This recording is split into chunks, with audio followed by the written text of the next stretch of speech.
Pakistan is licking its wounds after Operation Sindoor.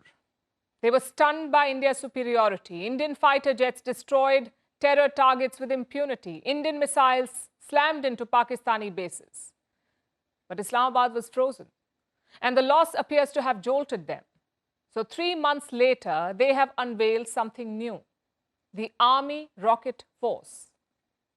आज इस मौका पर मैं आर्मी रॉकेट फोर्स कमांड की तश्कील का ऐलान करता हूं।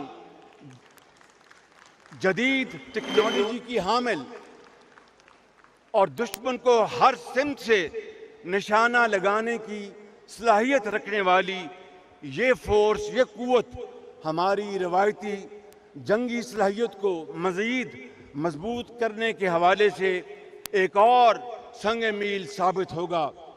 This will be a new command within Pakistan's army.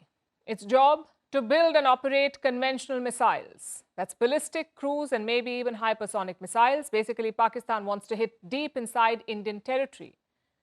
They did try during Operation Sindoor, but India's defenses were too good for them. Not only did we take down Pakistani missiles, we shot down at least 6 Pakistani warplanes. And this is Islamabad's response. They're creating a dedicated command for missile warfare, which raises 2 questions. A, how would that work? And B, how should India see it? The idea itself is not new.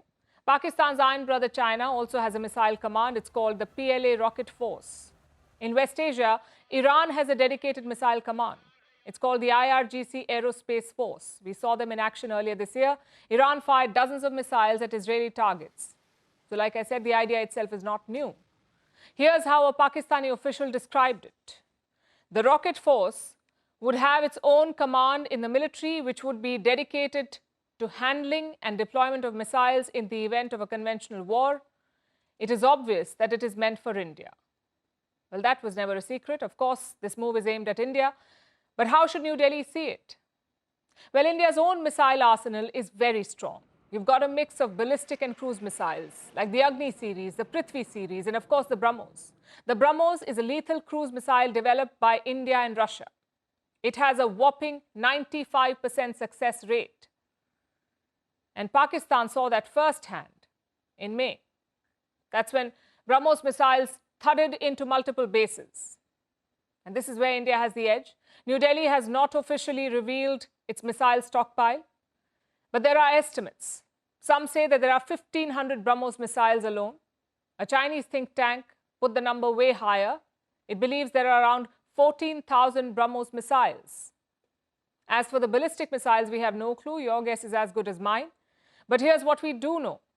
Pakistan's stockpile is not nearly as good, both in terms of quality and quantity. Until now, this was not a problem for Islamabad because they hid behind their nuclear arsenal. Pakistan was so confident that India would never launch a conventional attack, that their nukes would deter New Delhi, that they never needed such missiles. But during Operation Sindoor, that confidence was shattered. India set a new normal with Pakistan. We escalated below the nuclear threshold, which is why Pakistan's calculations have changed. They cannot use nukes to deter India anymore. They will now need something else. Enter a missile force. The question is, how can India counter it? Well, simple, with a cutting-edge air defense system. In fact, Prime Minister Modi announced such a plan today. He unveiled the Sudarshan Chakra mission. It aims to create a homegrown shield around India. Even now, we have a capable air defense. It's a mixture of medium and long-range interceptor missiles. The key is to keep expanding it, because missile warfare is dangerous stuff. And we saw that in West Asia.